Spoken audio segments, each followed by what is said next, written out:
first guest is Marc Brinkerhoff. Let's go ahead and get him on the line. Marc, good evening. Welcome to K-Talk and the Fringe Radio Show, my friend. Hi. How are you Thank doing? you for having me on, Pat. Well, thank you for setting this time aside to be here with us this weekend. Oh, thank you. No, it's okay. Fine. Well, I was looking through your website, and you have got a lot of things going on, my friend. There is a lot of stuff going on.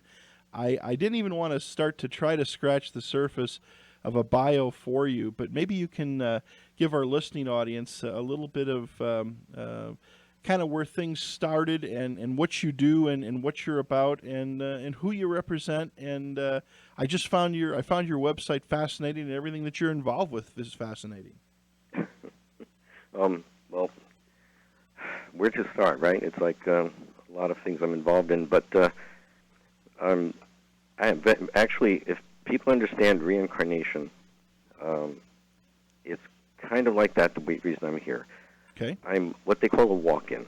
I took over a body that was dead, a baby, and it was not born yet, and had one more month, and we took it over. The life came back, and I came in consciously. Basically, I remembered things from before, where I am, where I come from, and was always out of body. So what we call astral projection or out of body travel, I was calling it more of a soul travel, because I go beyond where out of body goes. Okay. So I was doing that back and forth since I was a little kid, and I was always on the ships, not a child, but as let's say a higher self or overself form, blending in to the overself. So I come with that knowledge, and I tried to explain things even since I was a child to my parents in the 1950s and kids in school as I got older. And I was talking about 12 dimensions and things beyond. And there was no one would believe me. You know, they would just go, yeah, right. But my father started listening to me. I was a 5-year-old and 4 years old because I was telling him information that he knew I had no knowledge of about the solar system or different things happening in galaxies. So moving on from there, then I started having contact at 5 years old. I was in the field near my house, and that's how I met my friends, who I call my friends and family because they came. And I was on board. So I was on board a few times at different times in my life and throughout the years, you know, like even in England. So let me see what else I can say about that. Is that coming here, I also have, I was always followed by UFOs, actually, spaceships. And if kids followed me, they would see them. They would come sometimes when I asked, at different times of night. And to this day, they still are coming when I ask, but not exactly all the time, because I said to them, you know, I know you got things to do, to different beings. People like Ashtar's friends. I'm sure people have heard of Ashtar. This is a real person. And he's a multidimensional being, actually, but he is mostly working on the etheric levels around the planet Earth with his crews. So I'll ask for some of their local crews in their area if they would come by, if they're around, and I would say certain words that they gave me to say, and also do, like, meditation prayer. Mm-hmm. So I do that, and about 7 to 10 minutes later, usually a ship shows up, and people who are with me will see it. So these are the ships that I've been filming recently in the past, since 2008 or 9 or so, and 10.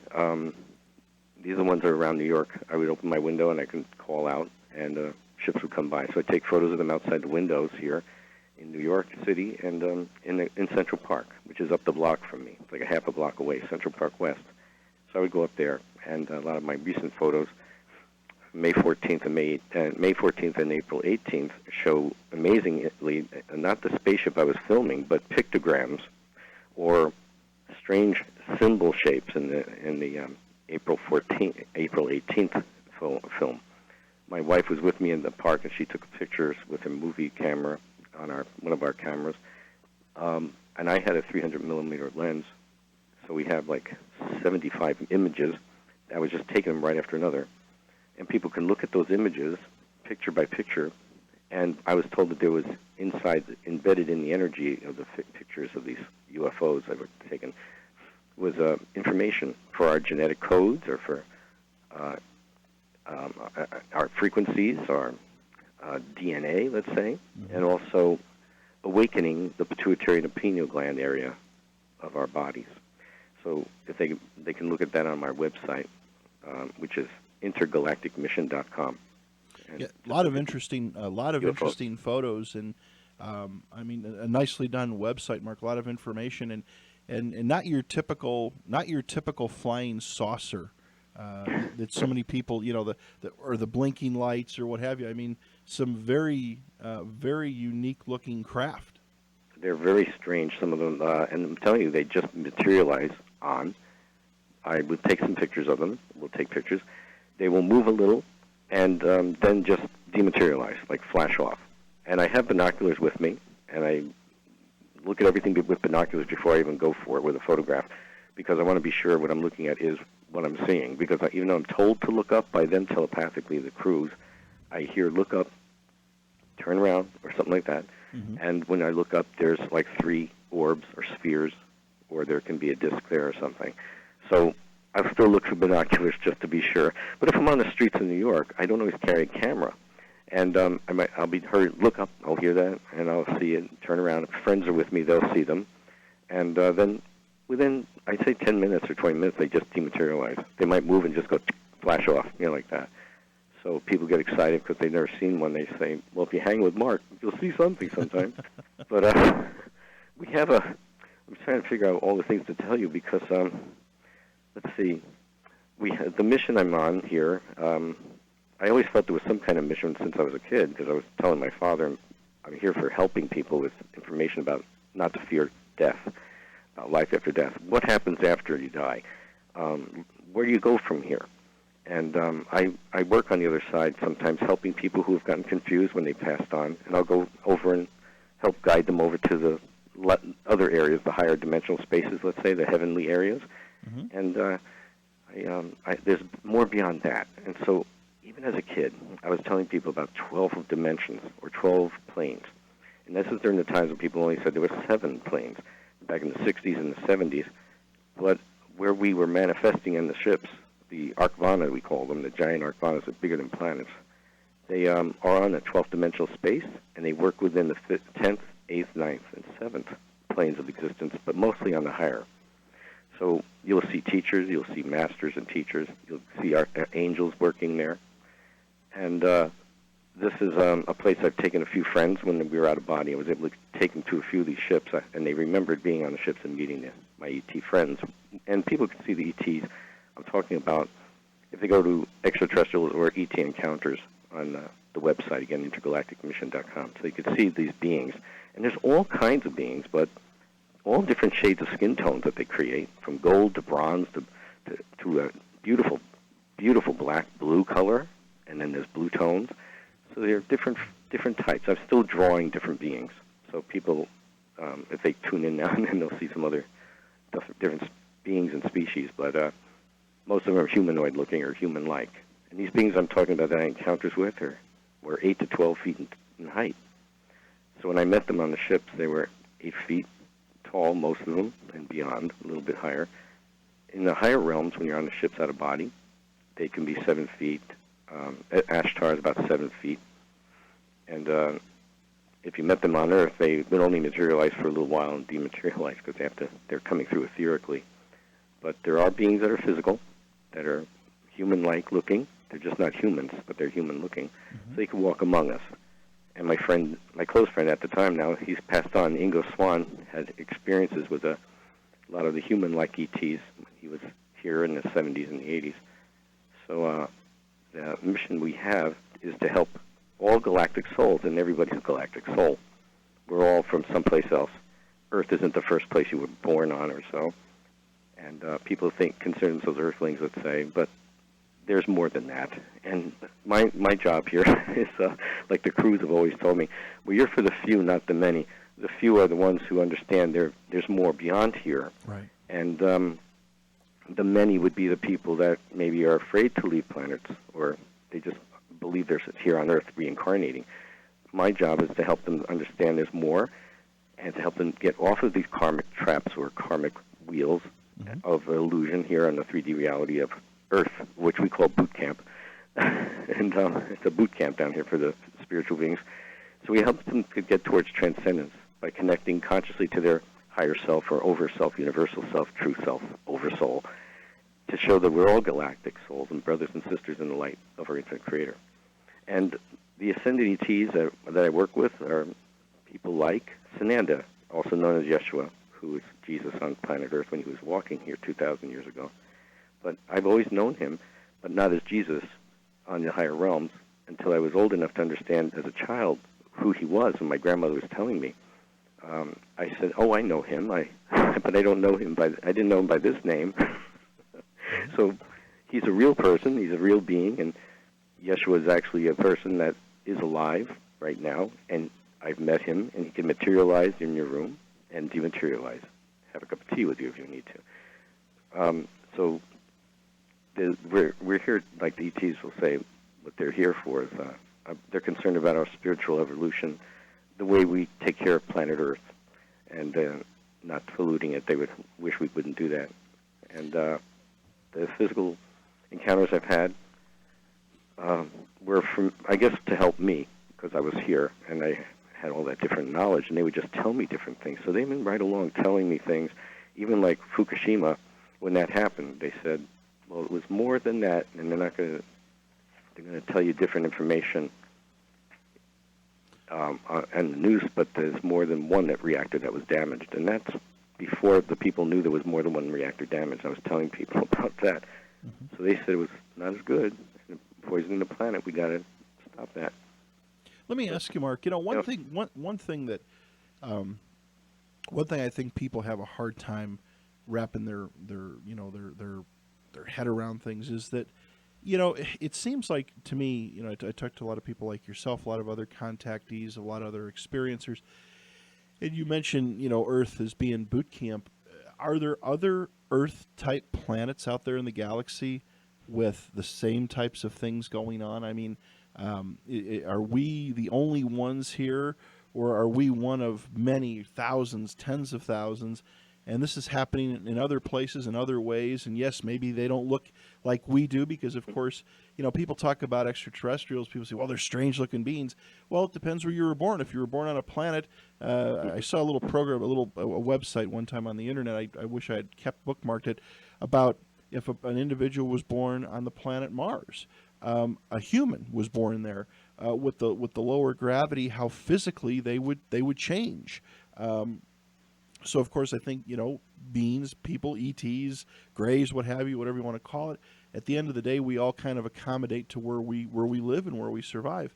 But I guess my question to you is: are there several Earth-type planets where people are going through this learning expedition, and in our state of existence, which I know there's something on the other side, are we really in the infancy of things here as human beings? Kind of yes and kind of no, because when the Earth was formed millions of years ago, it's flipped over a couple of times already, and we're on the third round or fourth round almost here. So there was actually space beings having colonies here. They were testing the planet out, and that would give you some of the ancient artifacts that are showing up, like batteries and geodes, or giant steps underwater that humans couldn't walk on today, but you'd have to be 20 feet or 30 feet tall. In those times, there were tall beings, and there still are, different groups in space. So yes, there are planets similar to Earth, and Earth is a very beautiful planet with many different temperatures and climate changes, but there are other planets similar to Earth that are maybe not as crazy with the planet, with lots of snow and lots of ice, but they do have different types of forms on their planets, and there are beings on them that work and live like 3D reality here, except sometimes they're not as negative and evil like here. They want to kill each other. But of all the 3D reality planets that we've looked at, and I've seen some, this one here that we're on right now, my joke is cosmic boot camp, but it's really a cosmic boot camp for souls to test themselves because of the negativity that is here and the negative form of the beings that are actually here too, and those other levels and different dimensions lower than the 3D here. So people get influenced by these beings. It doesn't happen that much on these other planets, some of them. There's some mild versions of it, and not everyone always at war. A lot of the planets that are 3D are have come together as one. See, the space people in space see us as one family on the planet, one group, one family, brothers and sisters, and they don't understand why we want to kill each other. They don't have that in their genetics, let's say, to kill. And because man was a mix, the humans are a mix of an animal species in a sense, let's say in the ancient times, when they genetically manipulated a few codes, there's a instinct in there that's still there, and that would be that killer thing or blood thing that man seems to want to see and hurt others or something. This is the part that has to come, get weeded out of the human, let's say. Let's try to work on ourselves, because we're here to work and test ourselves. And we're all souls, but we're in these different cars, like bodies, that we drive around. We're soul. Doesn't matter about the car and the shell or the cover or anything. We have to love each other, accept each other, and work together, and have positive thoughts. Speak positive. Be good. Speak kindly. Help animals. Help children. Help everyone, because that's what we're tested on in the end. When we leave here physically, when we pass on, we will be asked, how have we loved and who have we helped? That's what most people are asked. And it's not like how much money you made. It's how many houses you built. It's how did you help? When did you have a chance to help? And how did you love? And not just humans, animals too. Because when the angels have told me many times, they said animals are looked at as like a tiny child. If you abuse an animal on this planet, you're judged the same way if you abuse a child, because it's an innocent. And animals also have their own form of soul or spirit like we do, so they progress too. And again, those other planet systems out there, different galaxies, there's so many planets and different frequencies from ethereal to high etheric that when we travel to them, you can lower the frequencies within the body systems on the 12th, 10th, and 7th, and 8th, and they can come through etherically and walk on a planet. And that's how I had visited Earth back then, too, and that millions of years ago. I was here when dinosaurs were walking, so I remember dinosaurs. But I was etheric, coming through to a physical density, walking. And I was visiting. So this is my first time born here physically, and my first time really walking here physically, so it's a little new for me at different times. Mm-hmm. Even though I'm not young, it still is amazing to me how animals will come to me and talk with me. I have intuition with the animals, and healing energies, and working with animals a lot. Like when I was a child, fish would swim around me in the lake, and I could pick them up, and people would watch. But as soon as people came in the water near me, the fish would swim away. So it's like I had this affinity with animals and communication. So again, planet systems, there's a lot of them. Tons of planets out there, and a lot of physical 3D reality planets and high etheric planets. And a lot of these beings that we see, some are coming to help, some are coming to observe these spaceships, and the beings in them might not look human at all. They might look like resembling a cat. There's a race called Alvin that I've met, and they have cat-like qualities about them, but they're very sweet beings, very spiritual beings, and beautiful beings. But they wouldn't physically right now come to this planet, because they would be probably hunted or something. You know? Right. That's when I saw Avatar the first time. I thought, oh my gosh, somebody's tuned into these types of beings, that not exactly looking like Avatar beings, but the idea that they got these qualities about them from a cat form. I thought that was unique. I said, people are opening up. You know, like Gene Roddenberry was very open to his ideas when he came here. So he was out of body a lot, getting his information for Star Trek. And I guess I'm trying to figure some more things to just tell you about. There's a lot to absorb here, Mark. I mean, with yourself, one question that somebody sent in, and I had this question as well. Okay. Do you find living life as a human? I mean, I assume you have a home and you're married. I don't know if you have any children. No. Is it? I'm married. Married. But we got a cat. A cat. Okay, that's cool. Our 4-legged kid. Do you find it difficult because of all that you know, all that you experienced, and yet, as you know, as humans, we've got to pay the rent, we've got to eat, we've got to pay our taxes. You know, we've got to go through day-to-day life, kind of the play that we're playing out here on this planet. That's got to be kind of tough. It is for beginners. It's been rough. It was rough at times because even in school, they called me the Martian. They called me names because they knew I had this information, or if they hung with me, if they came over or visited with me, or I went to their house, a spaceship would show up that night and hover over their garage or driveway. We could talk to them.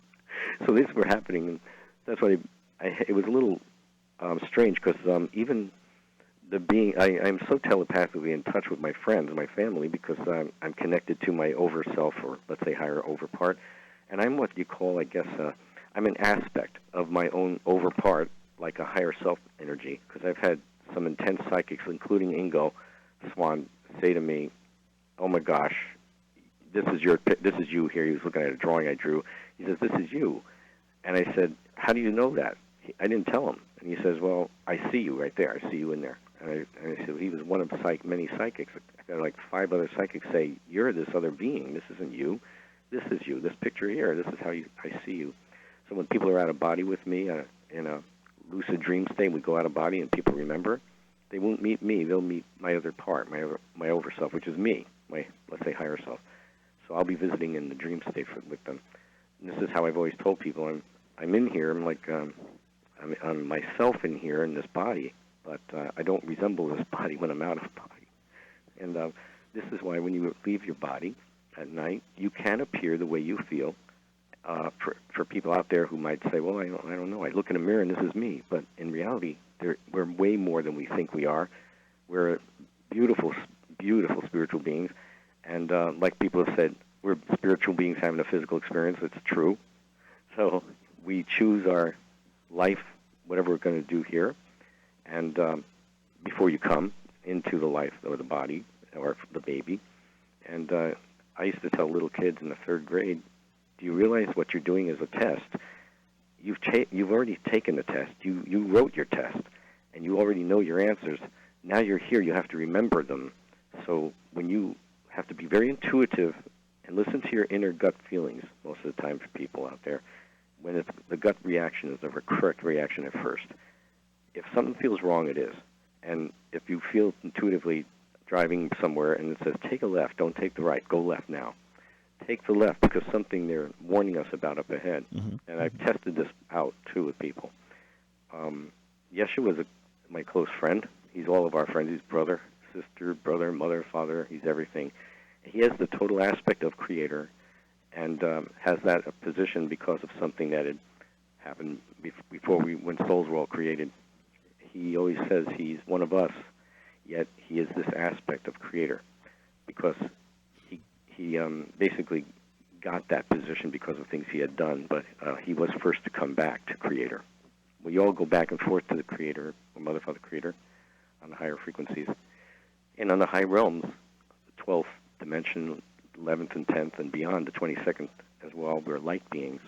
But we are in communication with mother, father, creator telepathically. It talks to us less like we can talk, but it's telepathic. So we're all in touch. And I've always told people in my talks, you go back and forth in the high densities, higher realms of your over part, over self. You always go back and forth to the mother, father, creator. It's our way of life. It's life. But you don't remember because you're here now in this body. So just know that you've never been forgotten. You've never been lost. You've always been loved. To people who felt that they were forgotten, you're already forgiven, and you're so loved by Creator. That love that we know on planet Earth doesn't even experience that love that Creator has for us, that bliss, that euphoric love. So it just wants us to come recognize it's there for us, and it loves us. And that's part of my reason for being here, too, is to help people understand when you leave here, there's other places to go. You don't have to always keep coming back to incarnate. If a person murdered people, they will probably have to come back and incarnate in some way to keep that balance and get that balance. But if a person didn't do anything really wrong, you can work other things out on the other side when you leave your body and die here on a physical density. It's time for this planet. It's been moving into a higher frequency with the galaxy and the solar system. And when I was in the spaceships as a child, I saw where the galaxies were going. And it was going into a field of light that we call in space the blue energy field, and it was going to trigger the energy to be faster. The crews told me this was going to happen, years from now, but it's already happened back when I was a kid. That's why I was saying to them, when will this happen? I'm about 12 years old. And they said, well, years from now. So in 1980s, I said, well, what about now? They said, no, not yet. Mm-hmm. But when it happened was back around 2008. We started touching the out frequencies of this light field, which is a high magnetic field of intensity. So this is what triggered the speeding up of the galaxy, as well as the frequencies of the planets in our solar system and Earth. They started like heating up or doing things a little differently. Even the astronomers know that. And with that came the uplifting of man's of consciousness. So in 2012, there was not going to be a shift, or not a regular shift, but like a tilting of the planet. But what was a shift was a consciousness shift that happened in 2012. And this is what the ETs were saying was going to happen. So I was trying to tell people, nothing's going to happen. Earth's not going to flip. And for people worrying about the Earth flipping, that wouldn't happen. And if it did happen, it would be about 10,000 years from now, a complete flip of the Earth. Because the Earth is tilting once in a while. It wobbles and things. So we do have those effects. But a total flip over, that won't happen. Not now. No, about 10,000 years. Let me ask you, Mark, we on our program, of course, we've been doing this for many years, and people have so much interest in extraterrestrials. There's, of course, those that there's those that believe. There's those that don't believe. And we see different signs, like on your website. You see things, pictures of unusual craft, things that we don't see. It's not your typical, 737 flying overhead. It's something very, very unique. Do you think there's going to be a day when a lot of these beings, these ETs, are going to come forward and let, like, the people of this planet see them? Or has that happened? And again, our greed and our governments, has that all been covered up? I'd like to get your thoughts on that. Yeah, they remember how they were always saying, we want disclosure now? Right. People are saying, we want disclosure. Well, the real disclosure occurred already, but that would be to the high-ranking people of the different governments of the world. They've met these beings. They understand. They're just not listening to what their message was, which in the early 50s, that was to join with us, they said, and we will help you get rid of your weapons, these bombs, these things that you damage the etheric levels with, where other people live on those etheric realms. And they can cure cancers, they can cure other diseases, they would clean up the planet with us. But we'd have to join with them and be one in love. They're about love and spiritual upliftment, as well as consciousness raising. They said we become part of their planetary, let's say, alliances that are occurring out there, or confederations that are out there too, different ones. The intergalactic mission is one type of group of beings that I'm part of, and we are part of the Christ group, which works with Yeshua or Sananda, and this is millions of years old. Millions. We have been existing for millions of years and billions of years in different galaxies, different places, all of us, all souls. We're just moving. As the galaxies move and get higher frequency, people want to learn some more things. They want to go back, so they want to see something else. They want to try another life or try doing something else to test themselves, and they go back to another galaxy at a lower frequency in the galactic realms, which are interstellar, and they'll take life forms on planets that are ready. And so that's why we call Earth a boot camp, because it is a heavy, dense physical here that a lot of tests can go on at once for the soul who's challenging it. And everybody who's out there listening, you chose an incredible planet. It's a beautiful planet, but it's the heaviest lessons to learn here. And there are ETs and beings from other galaxies hoping they can get one life, one chance to come here and take one life so they can understand this density and speak about it. But the brave souls, really brave, you come in, you say, I'm going to do this. It's like Marines, they're going to go in first. So they're trying to do these things. Sometimes people get confused, they get stuck. They might have done something or got involved with something. They can say, well, I got to fix that. I'm going to go back and do this.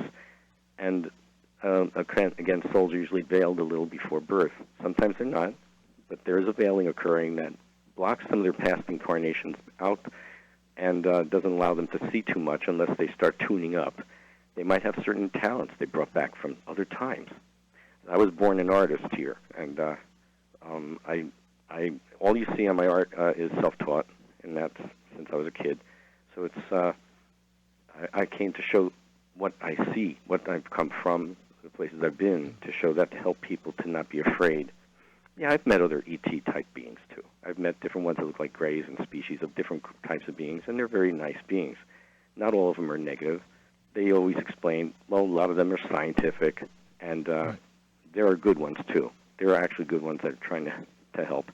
So try not. We have to.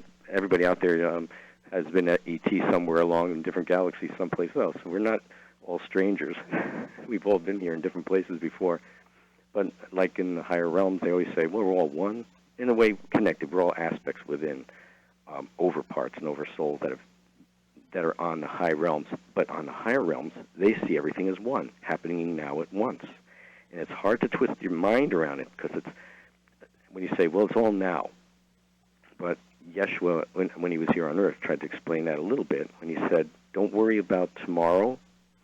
Build your tomorrows with love, good deeds, good thoughts, and helping others.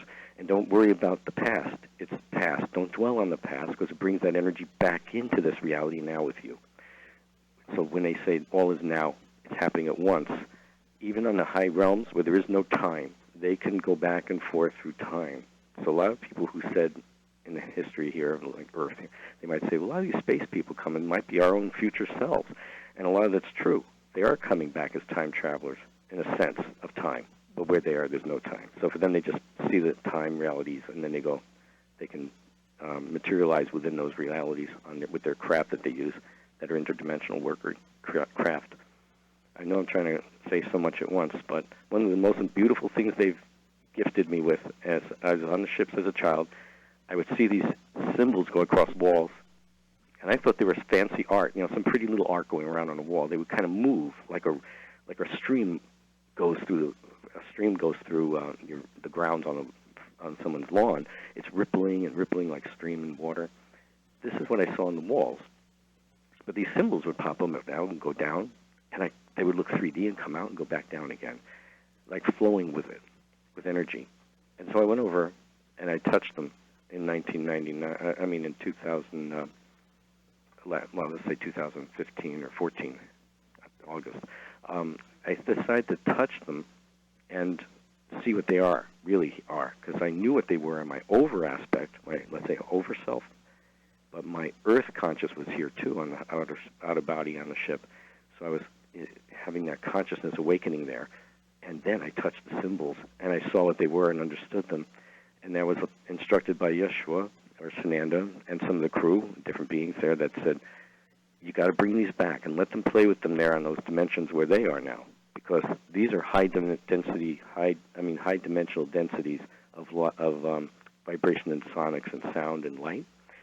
And just like in Chinese writing, they represent a whole idea. These symbols they gave me represent the motions, the whole thing of, let's say, enlightenment, what that means, or gratitude. So they said, bring them back and let people play with them in their life right now, and see that they don't help them to transform their reality around them, because we can transform our reality by our thoughts and our words. So they gave me these lights, these lines of light. They're just beautiful thought form creations, but they come from Creator on those high levels. And it's too much to get into, but if people play with them, they will have experiences, because we've tested them out over the past year with different places. We gave talks, and people have experimented with them. So if people want to see them, it's called Universal ET Symbols on the Intergalactic Mission website.com. And if they go to books, it's there as a cover my wife created as a book. We're calling it the ET Alchemical Universal Symbols. And they can see 5 on the book cover. On the website, they'll see 5. But we've added 3 more. So really there's 8. So they can play with 8.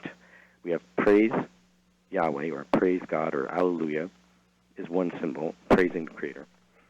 One for brotherhood, or brother. One for sister. One for over self, 2-dimensional universal aspect, or higher self. And then there's spiritual abundance. And the other one is generosity, enlightenment, and gratitude. Those are the 8 symbols. But there's about 80 or so that I've gotten. And we're trying to complete this book now, so people can work with these, because we've drawn the symbols in the air with our fingers, the way a conductor conducts an orchestra. So we just draw them with our fingers. And you use the 3 fingers, middle finger, pointer finger, and thumb, with your two pinky finger and ring finger folded into your palm. And you point those three fingers and draw the symbol. First, feeling humility and love to Creator. You must have that in your heart, and gratitude and reverence for Creator. And feel that love for oneness with all there is, and oneness with everyone and all reality. And then when you feel that love, you draw the image of the symbol you want, like, say, gratitude. Let's say you're gracious for these things, and we're grateful for all we have now, will have, and have had in our life. And this is the kind of way these symbols will work. And we just use them, and they embed in the elliptical webs of the Akashic fields, Akashic energy fields. And I've seen how they work, so that I know that they can transform energy around in our house or apartment, or you could put a protective symbol, let's say, on our car. When you're going to be driving it, you could draw it with your finger on the hood. Or you could paint it on something, but don't physically paint or draw onto other people's properties. Do it on your own. But if you want to aim your fingers in that way with a symbol towards a house or towards people when you're walking down the street, you could just draw it in your mind and project it to them. And all the symbols are just love, light, benevolence from Creator on those high densities. And when I saw them on the ships moving by on the walls, I'm sorry, I keep telling you this, but No. when I saw them going by on the walls, I understood. You feel a frequency of love. Beyond, I can't even explain the energy of so much love and bliss. But when I saw them on the ships, I was told these high thought form spacecraft, which we call, on our side, on the other dimension, we call the Arcvana. I called it home as a child. There are other mother-type ships that are like 200 miles long, or even above Earth, around the Earth right now. Over America, we have one that's about 2,000 miles long that people can go to for a teaching craft. It's a ship that you can go to at night out of body. And you ask your angel, or ask a teacher like Yeshua or Kuthumi, who is St. Francis. You can ask these teachers to take you there, and then to program remembering, which I help people with. So these symbols they want to help us with right now, they said we can put them into our reality. We couldn't have put them in 10 years ago, they told me. But the frequencies have changed, and the people who have conscious or are meditating and prayerful and reverent to Creator and loving of all there is, and all people and all animals, they understand this. They start drawing, and they have these experiences. And we have a friend that drew some of the symbols in his own room in his house. And he told me he came home one day from work, and the room was glowing. He just saw it glowing telepathically as well. And he said, oh, my gosh, because he had been concentrating on this praise symbol for Creator. And I think he did one for protection or something. But he said he felt it, and you can see it glowing where he drew it telepathically, like you're looking through your ESP eyes, let's say, when you're psychic. So the psychics see and feel them. And we drew one of the symbols in couple of our talks. We had the people draw the symbols, like praise, and praise Yahweh or praise Hallelujah. We would play music like Hallelujah, and we just draw the symbol. And the whole room got an energy of wind came through the room like the Holy Spirit. Mm-hmm. It came around all the people and blew through 3 times all around us, and everybody felt it. And they all said, what was that? And you just felt so much love and happiness. And I've had experience before I felt it. So I said, that was the Holy Spirit just came through the room, because we were drawing a symbol for Yeshua and Yahweh, our praise Creator. So people have had other experiences, like Blessed Mother came through too. We drew a symbol for Blessed Mother, who represents the feminine aspect of the universal right now. And people started spontaneously crying because she appeared right next to them in energy. You could feel her standing next to you with love. So I know they're real, and I tell people this is amazing, and we've all been testing them out. So the crew said, well, finally get them out there, let some people try to play with them for now while you're working the book, put a few out, let them work on it and have fun.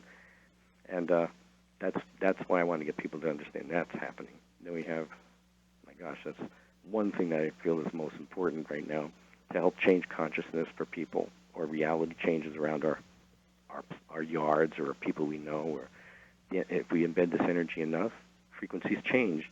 And the Earth is changing in frequency. We just have to, it's getting higher. And people are waking up, let's say. And that's part of our job here, trying to wake people up, let them know there's more. While they're going through boot camp. boot camp time, yeah. Question for you, Mark. I'm looking on your website again, and for those people that want to take a look, it's intergalacticmission.com. Ton of information. You talk about our infinite creator. I would assume, it's my assumption, that this is what everybody would call God. Yeah. That's, I don't want to say where does infinite creator come from, or was infinite creator always there, or is that just hours of discussion? Well, I was trying to phase out the word, for me, for myself, God, G-O-D, Okay. because in ancient times, way before, God was a representation of the being, was a false god called Baal, B-A-A-L, and they were using that to call it the God.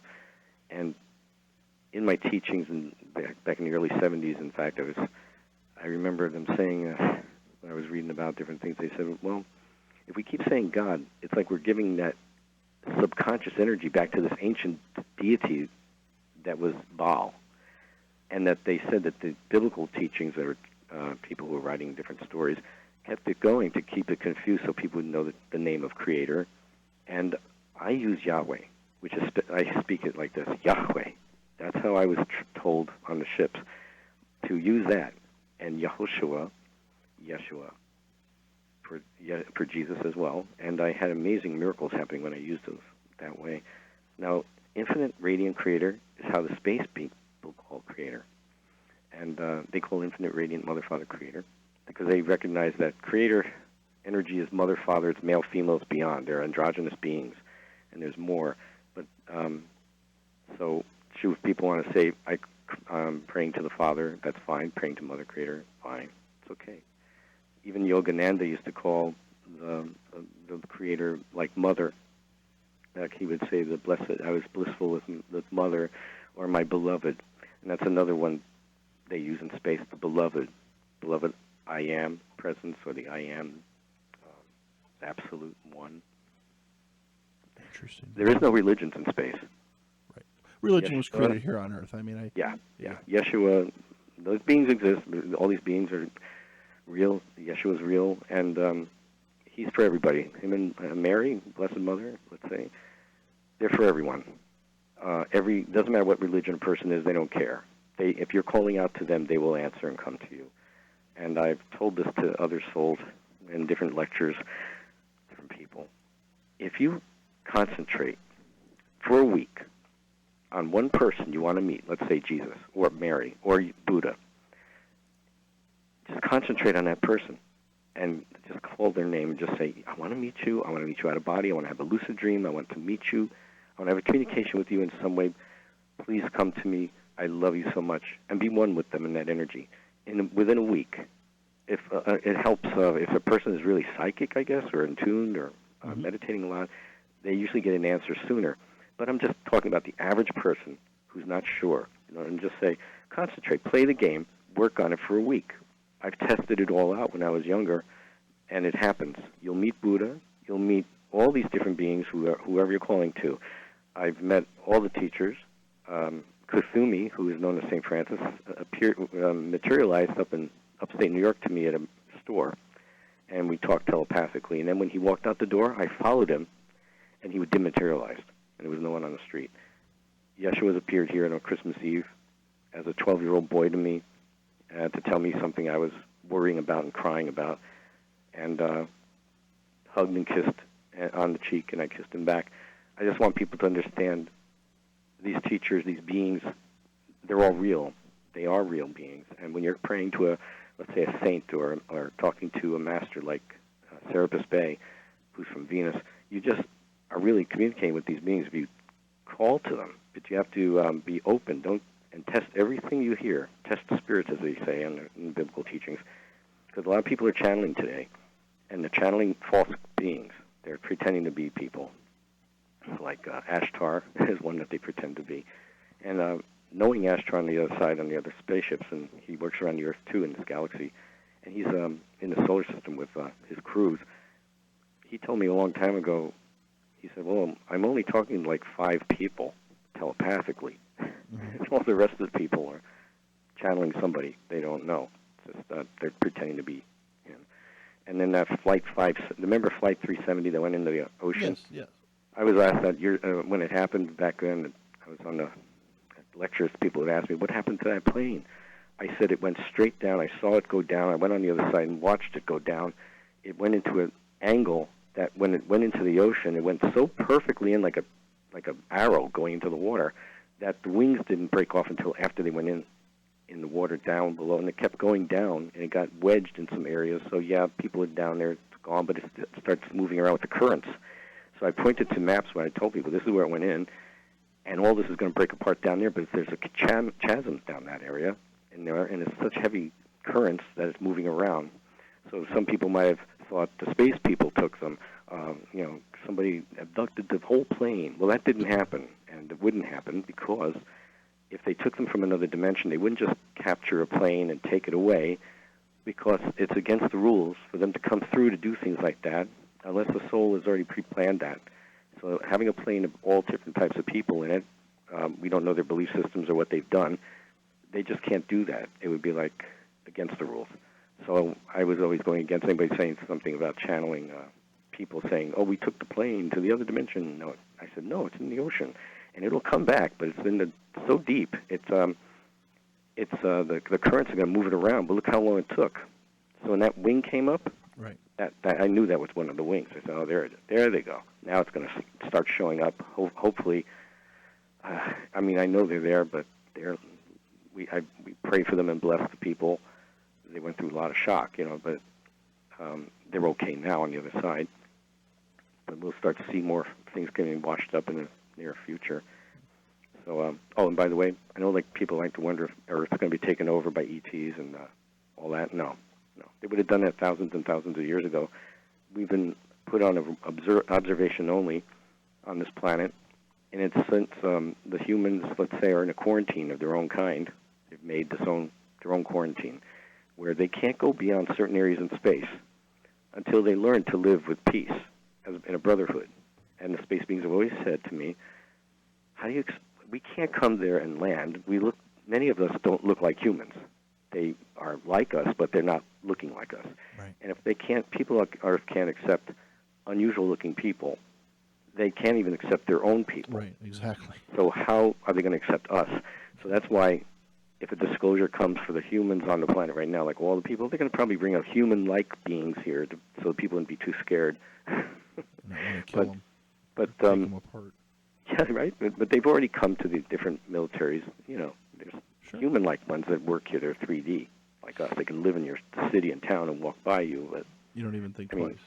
Like Valiant Thor, he was from Venus. He became physical for them.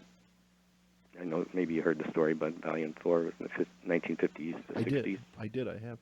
Mark, I've got the hour went way too quick, and we need a lot more time. Can we schedule you up here? I know you've got a busy schedule, but maybe down the road here in the next month or two and get you back on again. Sure. Just so much to cover. And like I said, I looked over at the clock, and it's 59 minutes already. We blew through and so many questions, but it's an honor to have you on again. Marc's website is intergalacticmission.com. I need to do more research and more digging and schedule you up for a couple hours. And if we could talk again, it would be my honor to have you on again. Oh, my gosh, we'd love it. And there's so much to tell people. Oh, my gosh. They need to hear I hope I can give them enough. They can go online and see these pictograms that are in the photographs as well on May 14th. Sounds great. Marc, have a great weekend. And again, thank you for giving up some time tonight. I will stay in touch, and we'll get you back on in a matter of weeks, if that's okay with you. Thank you so much. Sure, Pat. Okay, take care, Marc. Have a good night. God bless you all. Bye-bye. Bye-bye.